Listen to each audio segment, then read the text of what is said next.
I buried my husband on a rainy Thursday. Saturday afternoon. I was standing in my sister's backyard, trying to smile through the worst pain of my life while colorful balloons floated above a table covered in birthday cake. Then my sister tapped her glass with a spoon. She smiled at every guest before looking directly at me. "I've kept this secret long enough," she announced. "My son isn't my boyfriend's child." She paused just long enough for everyone to stop breathing. "He's your late husband Daniel's son." The backyard fell completely silent. I heard someone gasp. A fork hit the ground. My mother's hand flew over her mouth. Then my sister reached into her purse and held up what she claimed was Daniel's final will.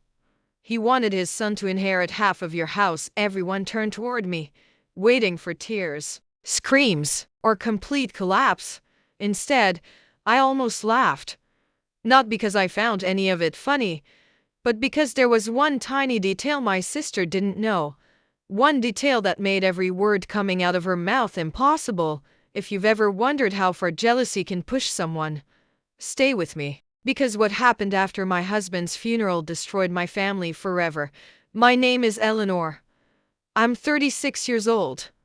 3 days before my sister accused my dead husband of betraying me, I buried the love of my life, Daniel, and I had been married for 13 years. People always described us as the couple everyone secretly wanted to become, not because we were perfect. We weren't. We argued over paint colors. He never remembered where he left his keys. I left coffee cups all over the house, but every disagreement ended with laughter. Every difficult season made us stronger. We chose each other every single day. I met Daniel during a volunteer event at the city library. I was organizing donated books. He was helping repaint the children's reading room. At one point I climbed onto a chair to reach a high shelf. The chair slipped. Before I could fall, two strong hands caught me. "You know," he said with a grin, "most people use ladders. I like making dramatic entrances." He laughed. I noticed. That smile.it became my favorite place in the world. We started dating 2 weeks later. 9 months after that, he proposed during a quiet picnic beside the lake where we had spent our third date. No expensive fireworks. No orchestra, just Daniel kneeling on a blanket with nervous hands. "I don't want a perfect life," he said. "I just want every version of life with you." I said yes before he even finished asking. Looking back, that moment still hurts more than the funeral, because I know exactly what we lost.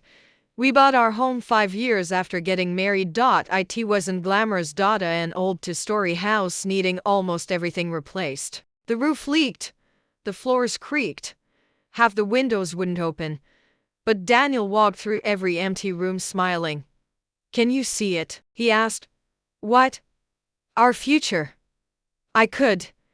We spent years fixing that house together. Painting, building shelves, planting flowers, saving every spare dollar. Every room held a memory. Every wall carried fingerprints from weekends spent renovating. It wasn't just a house. It was our life. People assumed we never had children because we chose careers first. The truth was much harder. For 7 years, we tried. Doctors, treatments, specialists, hope, heartbreak, repeat. Eventually we stopped counting failed appointments because it hurt too much. One night I apologized to Daniel. "I'm sorry I couldn't give you a family." He looked genuinely confused. "What do you mean, a child?" He held my face in both hands. "Eleanor, you are my family." That sentence healed something inside me. Even now, I still hear it. My younger sister Olivia never understood what Daniel and I had. She was 4 years younger than me. Beautiful, confident. The kind of woman who always believed life owed her something bigger. Growing up, everything felt like a competition. If I earned good grades, she needed better ones. If someone complimented my dress, she bought a more expensive one. If I received attention, she demanded more. First I blamed immaturity, then adulthood came. Nothing changed. When Daniel and I announced our engagement, Olivia suddenly started dating wealthy businessmen. When we bought our home, she complained her apartment was too small. When my interior design business became successful, she quit another job because she was meant for something greater. My parents always defended her. She's still figuring herself out. Give her time. She's sensitive. Year after year. The excuses never stopped. Daniel noticed long before I admitted it. Your sister isn't competing with strangers. He once told me, she's competing with you. I wanted to believe he was wrong, because admitting he was right meant accepting something heartbreaking. Your own sister shouldn't see your happiness as a threat. Yet somehow, she always did. 2 years before Daniel died, Olivia began dating a man named Mason.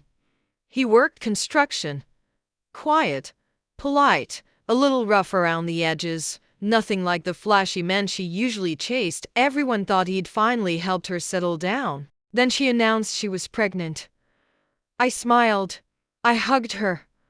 I knitted blankets for the baby. Inside, I quietly mourned the life Daniel and I would never have. Still, none of that was Olivia's fault. Pain isn't a competition. I refused to let jealousy poison our relationship. When little Noah was born, I loved him immediately.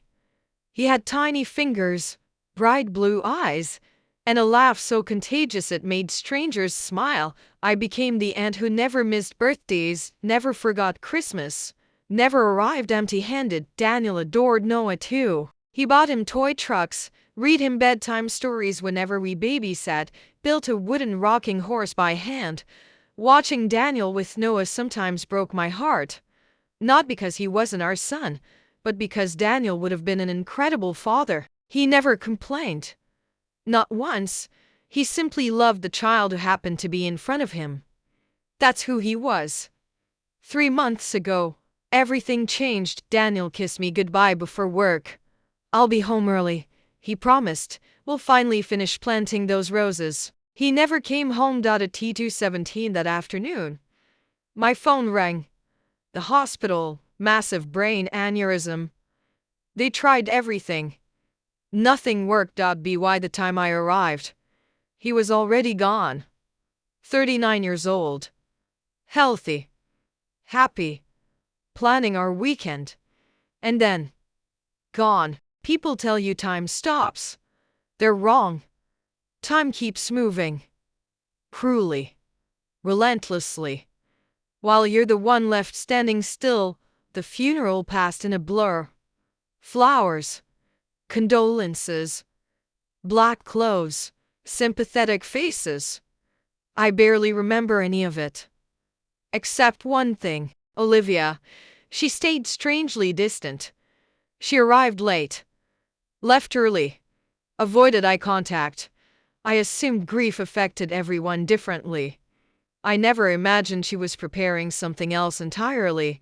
2 days after the funeral, my mother called. Eleanor, you should still come tomorrow. Come where? Noah's first birthday. I closed my eyes. I don't think I can. I know. But your sister already paid for everything.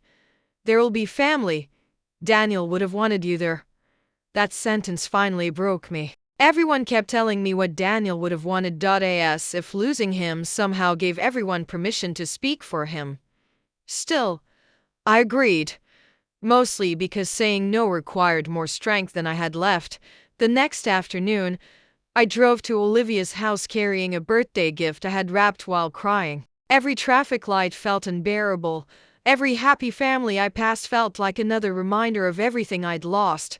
When I finally parked outside, something immediately felt wrong.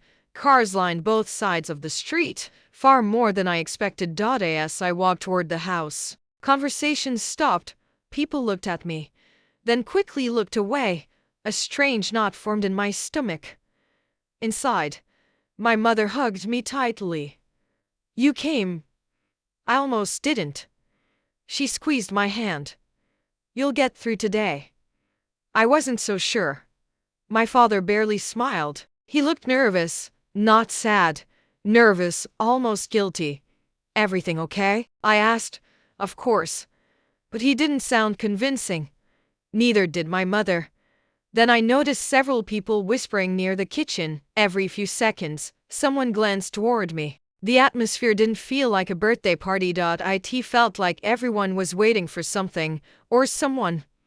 I had no idea. That someone was me. I tried convincing myself I was imagining things. Grief has a way of making ordinary moments feel strange. Maybe everyone was simply uncomfortable around a newly widowed woman. Maybe I was reading too much into nervous glances. I picked up a paper cup of lemonade and forced myself to smile at relatives offering quiet condolences. "I'm so sorry, Eleanor. Daniel was such a wonderful man. We're praying for you." I thanked each of them, repeated the same exhausted smile, answered every question with the same sentence. "I'm taking it one day at a time." It was a lie.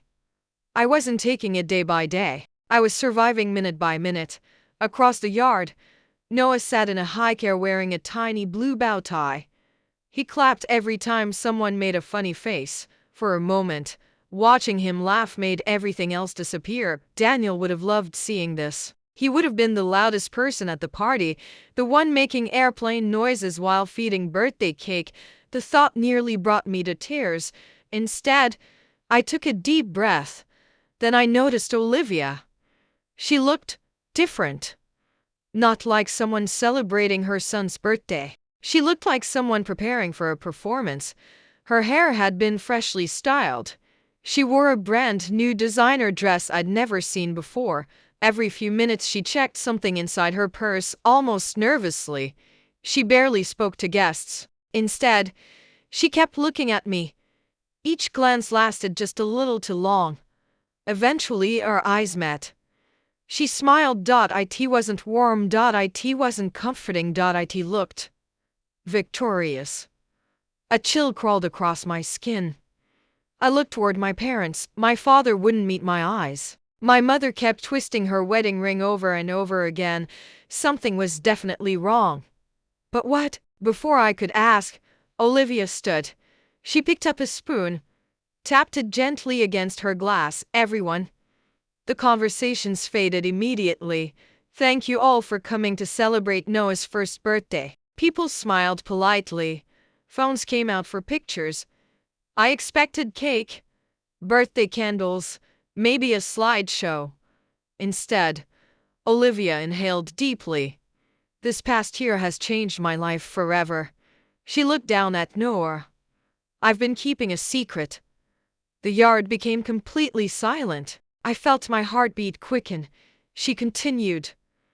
"I wanted to protect everyone." Her eyes found mine. "But after Daniel's death, I can't stay quiet anymore." Every instinct inside me screamed that something terrible was about to happen. Then she said it. "Noah isn't Mason's son." Another pause. Long enough for every guest to stop breathing. "He's Daniel's." Gasps echoed across the backyard. Someone whispered, "Oh my God." Another guest covered her mouth. I didn't move. I could end single quotes. It felt like my brain had stopped processing words. Olivia spoke again. "Daniel and I had an affair almost 2 years ago. No one planned for it. We made mistakes. But Noah deserves to know the truth." I heard my mother begin crying softly. My father looked like he'd forgotten how to breathe. Guests stared at me with expressions somewhere between pity and horror. Then Olivia reached into her purse. She unfolded several papers. I wasn't going to say anything. But Daniel prepared for this. She lifted the documents for everyone to see. He updated his will before he died. He wanted his son protected. And according to his wishes, she smiled, "Noah deserves half of Eleanor's house." The silence afterward felt endless. Nobody moved. Nobody spoke. Every eye landed on me, waiting, expecting my world to collapse. Instead, something unexpected happened. A laugh almost escaped my lips. I bit the inside of my cheek so hard I tasted blood. This wasn't grief. It wasn't denial. It was disbelief. Because there was one enormous problem with Olivia's story. One impossible detail. One fact so absolute that everything she just said collapsed before she even finished speaking. She simply didn't know it. Not yet. Olivia mistook my silence for shock. She stepped closer. I know this hurts. I'm so sorry. It wasn't supposed to happen. The fake sympathy in her voice made my stomach turn. I slowly looked around the yard. And no one knew what to believe. Some relatives looked angry, others looked heartbroken. A few avoided looking at me altogether. As though betrayal were contagious. Then Olivia extended the papers toward me. You should read Daniel's will. I accepted them carefully. My hands were surprisingly steady. The document looked official, expensive paper, legal formatting, Daniel's signature at the bottom. At first glance, most people would have believed it, but I had spent 13 years married to a corporate attorney. Daniel reviewed contracts almost every evening. I had watched him edit wills for family friends, read legal correspondence, explain estate planning over dinner. Within seconds, 3 things jumped out. The wording wasn't his attorney's style, the witness section was incomplete, and Daniel's signature looked almost perfect, almost. Whoever copied it had missed one tiny habit. Daniel always lifted his pen between the D and the rest of his last name. Always. This signature flowed continuously. Most people would never notice. I noticed instantly. I folded the document, handed it back. Oh, I see. Olivia frowned. That's all you have to say, for now. She blinked. You aren't denying anything? I smiled politely. This doesn't seem like the right place. She looked confused. What do you mean? It's Noah's birthday. I glanced toward the little boy. He deserves one peaceful memory. Several guests exchanged uncertain looks. Olivia clearly expected screaming, crying, maybe even a public breakdown. Instead, I picked up my purse. I think I'll head home. She stepped in front of me. That's it. You aren't going to fight for your marriage? I looked directly into her eyes. I don't need to. For the first time. Her confidence cracked, just for a second. Something flickered across her face. Uncertainty. As I walked toward the gate, I heard whispers following me. She's in shock. Poor Eleanor. I can't believe Daniel. I kept walking. Once I reached my car, I closed the driver's door, locked it, and finally, I laughed. Not because anything was funny, because the lie was so unbelievably impossible that it almost felt absurd. Tears rolled down my face as laughter turned into sobbing. Daniel. Faithful Daniel. The man who never lied to me. The man who documented everything. The man who always planned 3 steps ahead. He had prepared for many things, including one possibility I once dismissed as ridiculous. Months before his death, he had looked at me over dinner and said something I never forgot. If your sister ever tries to use me against you, I've already made sure she can't. At the time, I thought he was overreacting. Now, sitting alone in my car outside Olivia's house, I realized he had seen this coming long before I ever did, and hidden inside our bank's safety deposit box was something that would destroy every single lie she'd told today. I didn't drive home immediately. I couldn't. My hands were shaking too badly to hold the steering wheel. So I sat there, watching guests slowly leave Olivia's house. Some looked toward my car, others avoided it completely. Within minutes, phones started coming out. People were already calling someone, sharing the story. By morning, everyone in our family would believe my late husband had betrayed me.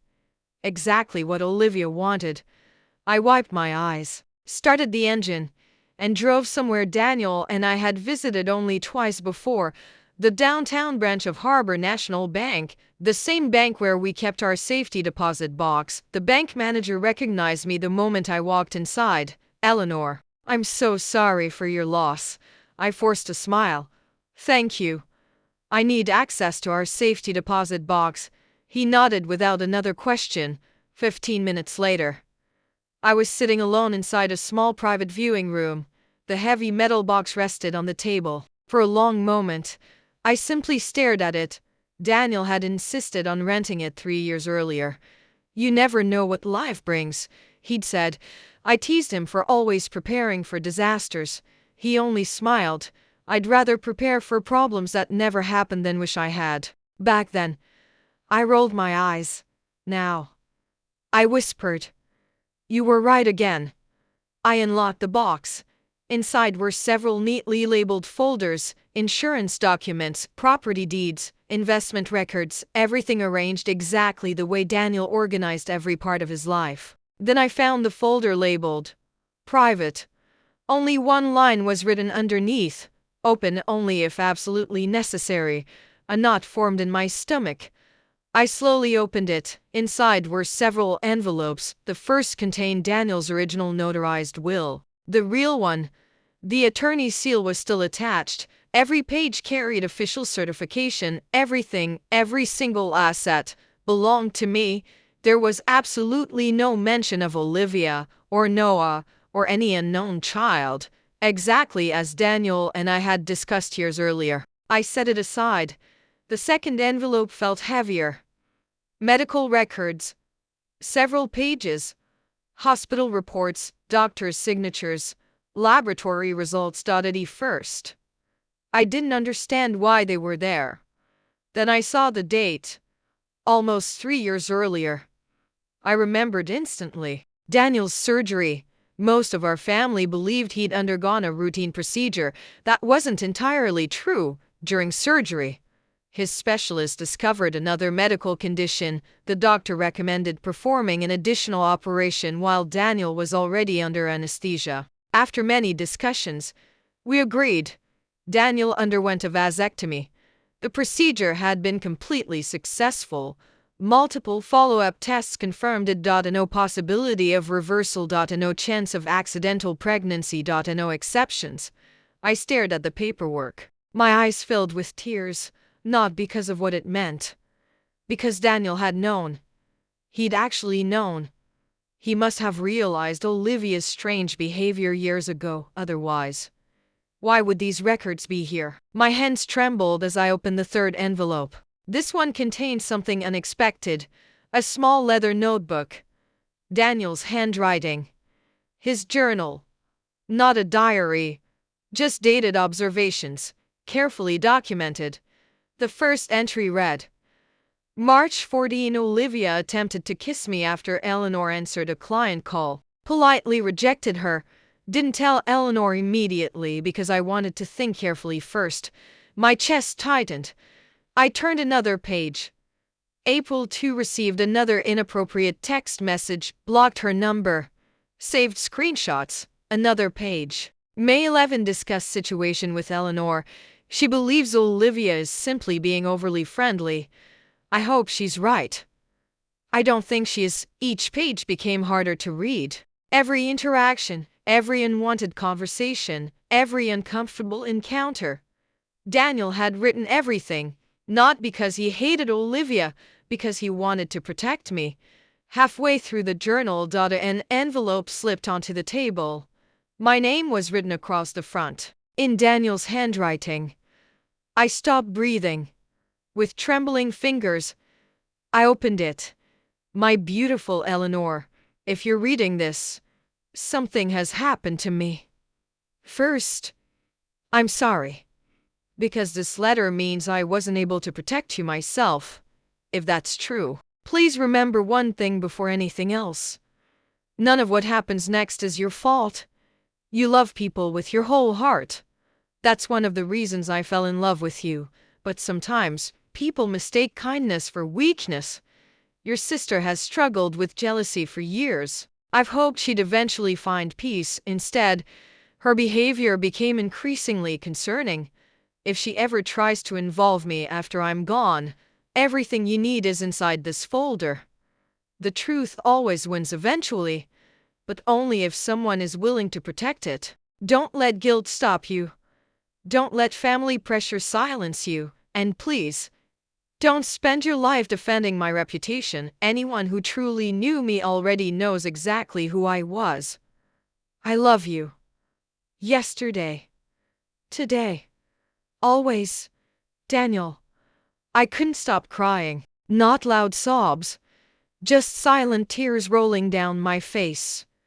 Even after death, he was still taking care of me, still trying to make sure I wouldn't face this alone. I pressed the letter against my chest. I miss you.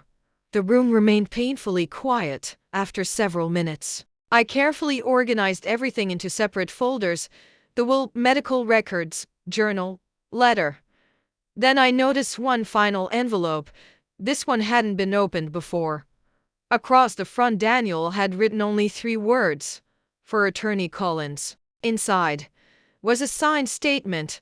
Daniel described every inappropriate interaction Olivia had initiated, every unwanted message, every attempt to isolate him from me. At the bottom, his attorney's signature confirmed the statement had been officially witnessed. Daniel hadn't simply documented everything. He'd legally documented everything. My sister didn't stand a chance, not legally, not morally, not emotionally. But one question still haunted me.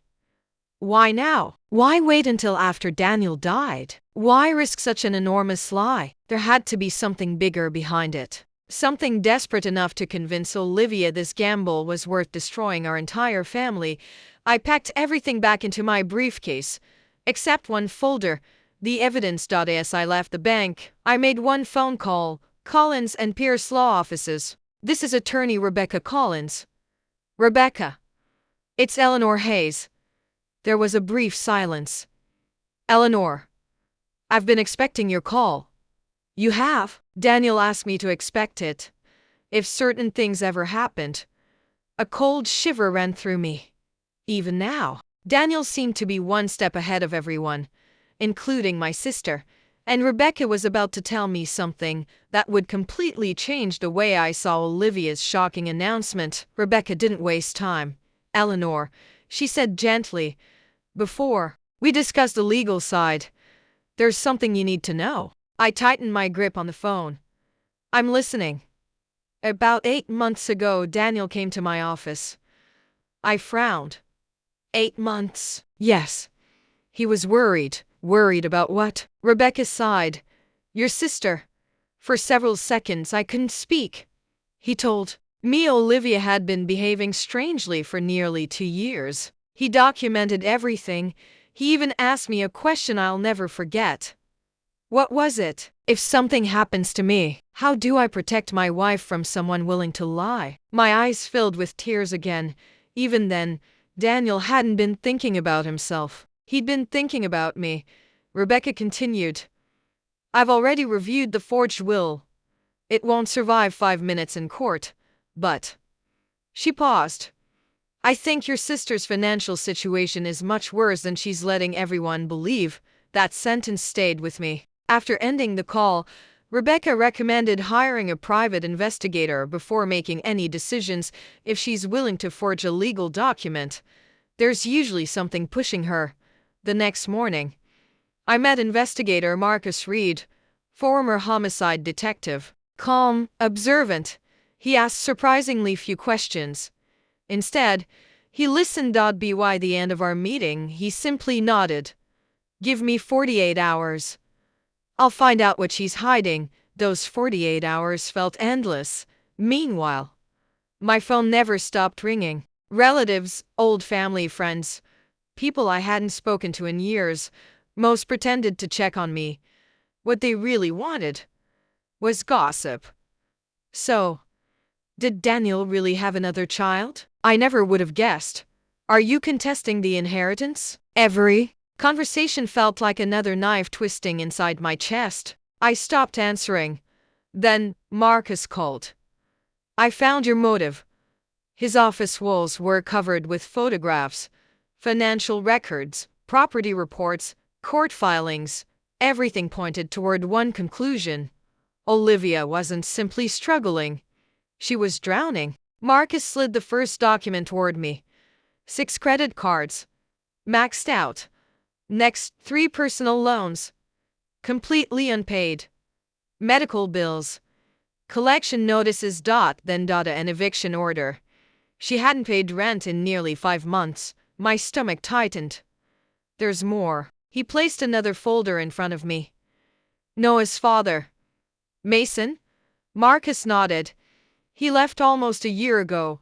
He hasn't paid child support in months. He disappeared after moving across the country. Olivia was completely alone.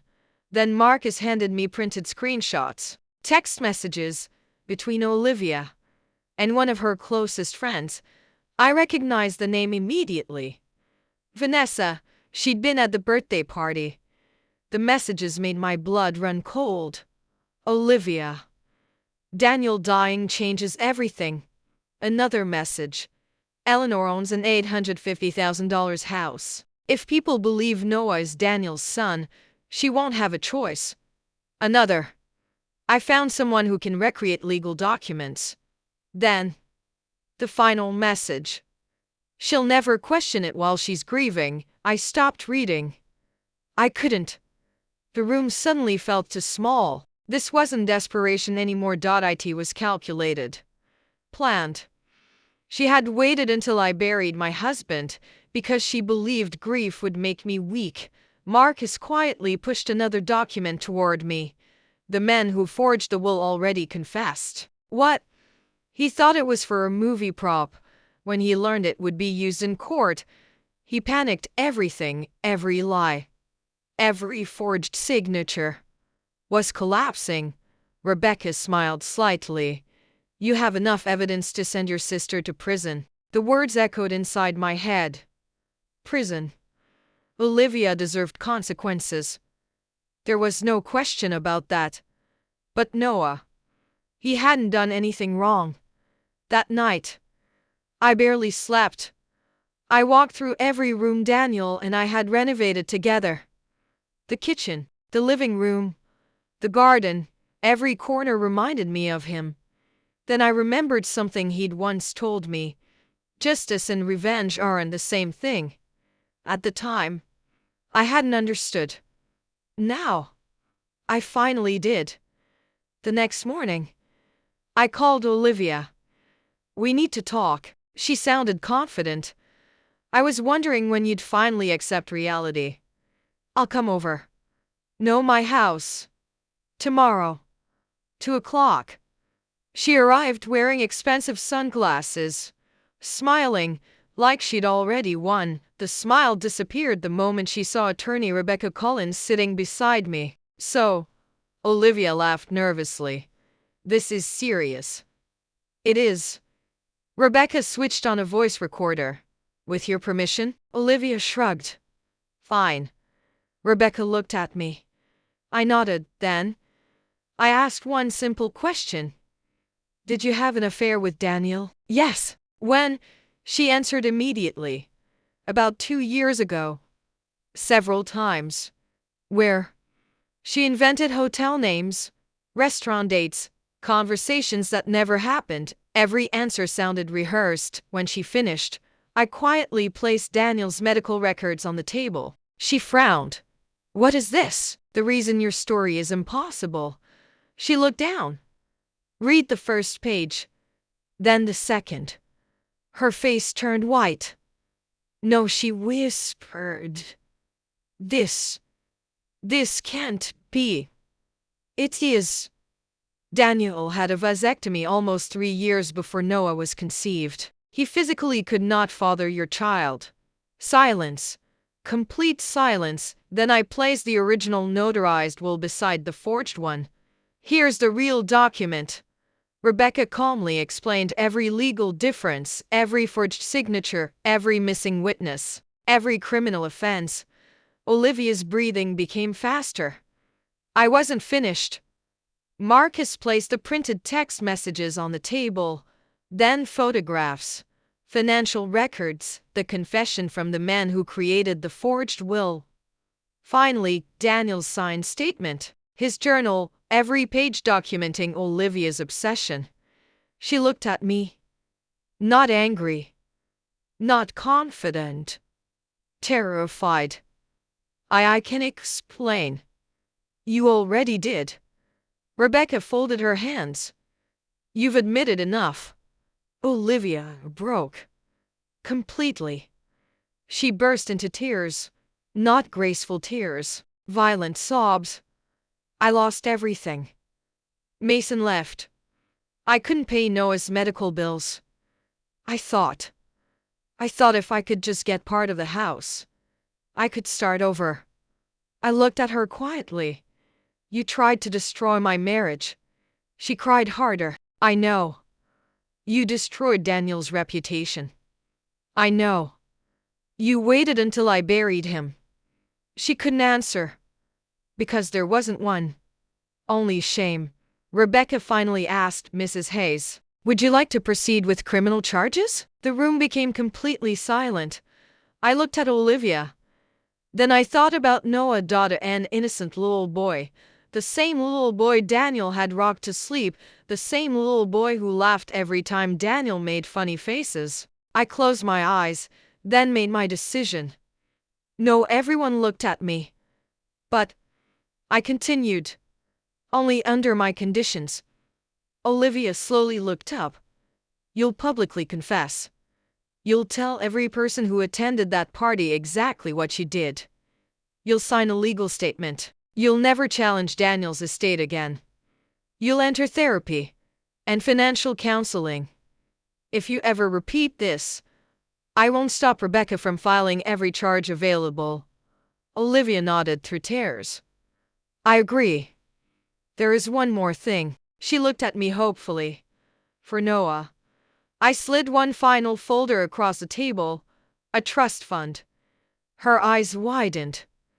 I've already established it. It only pays for his education and medical care. You can never touch the money. She started crying again. Why would you do this? I smiled sadly. Because Noah is innocent. And because that's exactly what Daniel would have done. 1 week later. Every family member gathered at my parents' house. Olivia stood in the living room, hands shaking, and confessed everything. Every lie, every forgery, every fake document, every selfish decision. And no one interrupted. When she finished, my father quietly stood. For the first time in our lives, he didn't defend her. He simply said, "You need help." My mother cried harder than anyone. Not because Olivia had been exposed, because years of enabling had finally caught up with all of us. Today, it's been almost 18 months. Olivia still attends therapy. She has a steady job. She's rebuilding her life one honest decision at a time. Slowly. Painfully. Our relationship isn't what it once was. Maybe it never will be. But it's finally built on truth. Noah is healthy now. He visits every other weekend. Sometimes we plant flowers in Daniel's garden together. He always asks, "Did Uncle Daniel make this?" I smile. Most of it. Then we water the roses. The same roses Daniel promised we'd finish planting the day he died. Every spring, they bloom, bright, strong, beautiful. Just like the love he left behind. People often ask how I stayed so calm the day Olivia accused my husband. The answer is simple. Real love leaves evidence. Not excuses. Daniel spent 13 years proving exactly who he was. One forged piece of paper could never erase a lifetime of truth. And that's the lesson I carry with me every single day. Sometimes, the greatest inheritance someone leaves behind isn't money. It's the truth that protects the people they love long after they're gone.